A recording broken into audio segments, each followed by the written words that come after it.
नमस्कार दोस्तों, स्वागत है हमारे चैनल पे। आज हम बात करेंगे आरआरबी ग्रुप डी की जो वैकेंसी आई 2026 में, उसके लिए बेस्ट प्रिपरेशन के लिए क्या स्ट्रेटजी फॉलो करें और बेस्ट बुक कौन सा लें, और भविष्य में एक कंक्लूजन में भी पहुंचेंगे कि जो वैकेंसी आरआरबी के लगातार कम क्यों हो रहा है।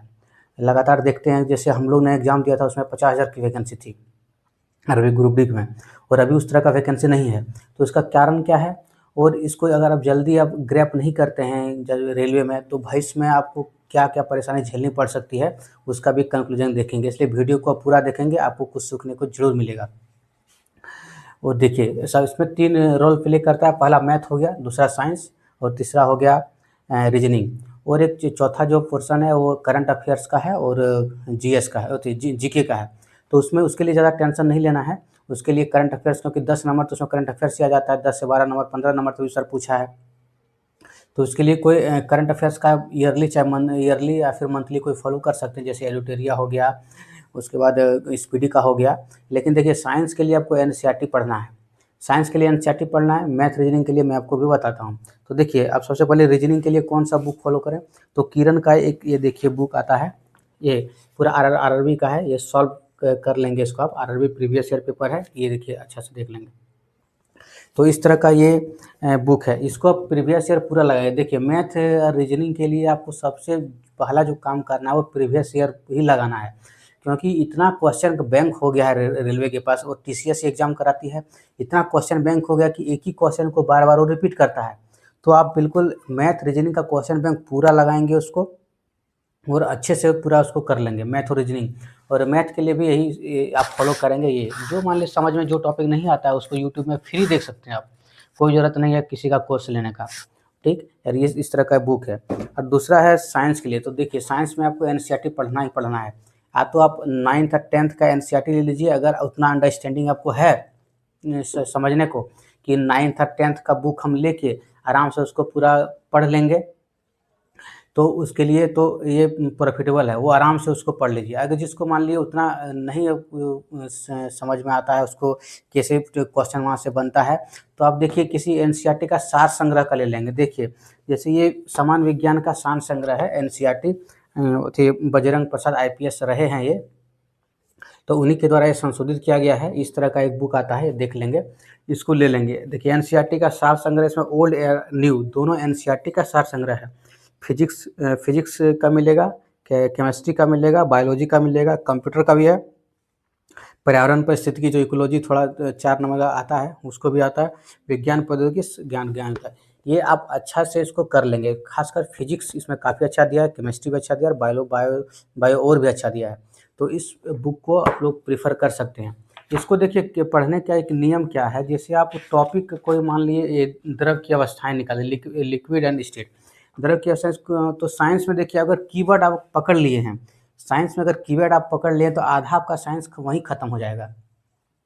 तो समझ गए। फिजिक्स में फार्मूला अगर अच्छे से आपको आता है, उसको ड्रॉ अच्छा करने अगर आपको आता है, तो आधा आधा फिजिक्स ख़त्म है, मतलब आधा फिजिक्स जो है आपका तैयारी है, तैयार हो जाएगा।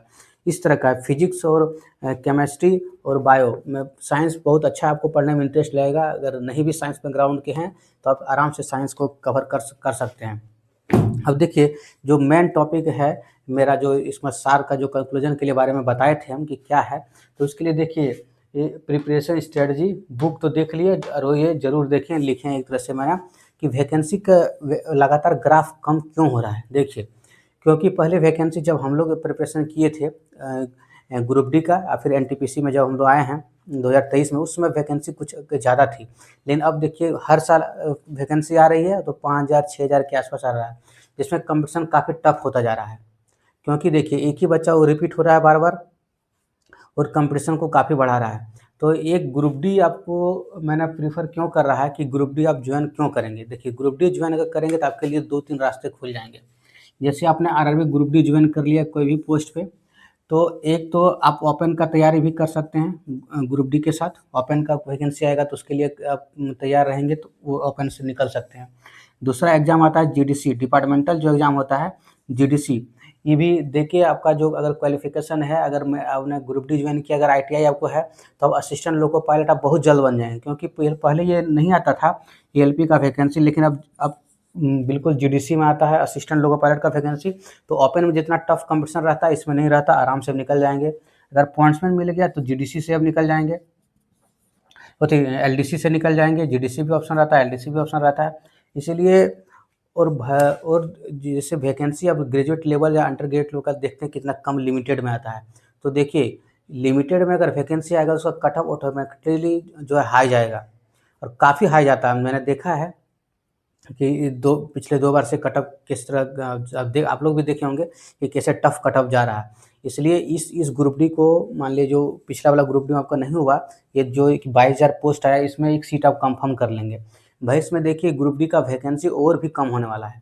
तो एक समय ऐसा हो जाएगा 10,000 5,000 का ग्रुप डी का वैकेंसी आने लगेगा, क्योंकि हर ईयर उसको देना है। रिटायरमेंट इतना हो नहीं रहा है, और हो रहा है तो पता नहीं रेलवे को क्या है, लेकिन वैकेंसी कम वो मात्रा में निकाल रहा है। तो मान लीजिए आरआरबी ग्रुप डी अगर 10,000 आने लगे तो उसका कंपटीशन कितना टफ हो जाएगा आप समझ लीजिए। इसलिए इस बार जो अपॉर्चुनिटी आपको हाथ से नहीं गंवाना है, एनी हालत एनी कॉस्ट पे, किसी भी हालत में आपको ग्रुप डी का वैकेंसी को आपको हाथ से नहीं जाना है, नहीं जाने देना है। उस तरह का प्रिपरेशन कीजिए। और देखिए प्रिपरेशन करते करते एक बच्चा का मेरा राय ये है कि प्रिपरेशन आप जब कर रहे हैं तो आधा बच्चा, बहुत बहुत ऐसे बच्चे हैं कि थोड़ा पढ़ता है 10 दिन 20 दिन पढ़ा, उसके बाद अरे एग्जाम आएगा तब पढ़ेंगे। इस तरह गलती बिल्कुल आप मत कीजिए। आप एक स्ट्रेटजी बना लीजिए कि मैंने आरआरबी ग्रुप डी का तैयारी कर रहा हूँ, तो आरआरबी ग्रुप डी का मेरा पूरा सिलेबस कंप्लीट है। मैं पूरा मॉक में 70 80 प्लस नंबर कर रहा हूँ। जब तक 80 प्लस नंबर नहीं करेंगे तब तक आप उसको 80 प्लस नंबर चाहे उतना करने का आप कोशिश करेंगे, और उसको लगातार आप करते रहेंगे। एक बार देखिए एग्जाम दे लेंगे उसके बाद आप मस्ती कर सकते हैं। एग्जाम दे लीजिए उसके बाद 10 दिन 20 दिन आप मस्ती कीजिए, लेकिन वो नंबर अगर आपका अच्छा आ रहा है तो आपका सिलेक्शन तय हो जाएगा। इसीलिए जब आप स्टूडेंट लाइफ हैं, क्योंकि जानते हैं कि भविष्य में बेरोजगारी का आलम क्या है, एक ग्रुप डी का वैकेंसी भी लेने के लिए कितना फॉर्म अप्लाई होता है। और मैंने भी इस दौर से मैंने भी इस दौर से गुजरा है।